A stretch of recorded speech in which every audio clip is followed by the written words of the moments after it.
बारहा फासरे पड़िले वृद्धा आखु बाड़कू पानी मड़ेबाकू जाइथिले किंतु अपेक्षा करिथिला मृत्यु। बारहा शिकार पाई बिछा जाइथिबा विद्युत तार रे प्राण हराइले वृद्धा। बारहा फासरे पड़ी वृद्धा मृत्यु। आसिका थाना मंगलपुर पंचायत नवरत्नपुर ग्राम रे बारहा पाई बिछा जाइथिबा विद्युत फासरे पड़ी जड़े 65 वर्षीय वृद्धंक मृत्यु घटी। मृत वृद्ध जनक हेले डुबा मलिक। सूचना अनुसार डुबा मलिक पाहांती सकाळरू आखु बाड़कू पानी मड़ेबाकू जाइथिले। से समय रे पाख जमीरे बारहा शिकार पाई बिछा जाइथिबा विद्युत फास स्पर्श रे आसी तांकर मृत्यु घटी।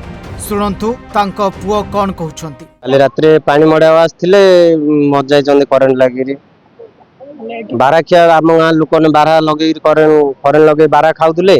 एडे बाटरे चकुड़ देइछि मरला पर से आउथरे सेपट जाइगिरी ताकु नै से आकुआडे सुआई देइछन्ते रात्रे। मु एबे वर्तमान दिन घंटे पर खबर पाइली।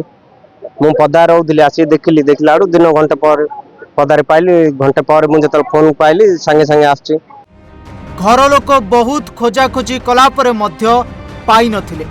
शेषरे आखु कियारिकी जाई देखिला बेलकू मृतदेह आखु बाड़ी रे पड़िथिबा देखि स्थानीय लोके पुलिस को खबर देइथिले। खबर पाई पुलिस घटनास्थल रे पहुंची शव को जबत करी शव व्यवच्छेद पाई आसिका मेडिकल को पठाई पुलिस घटनार तदंत जारी रखिछि।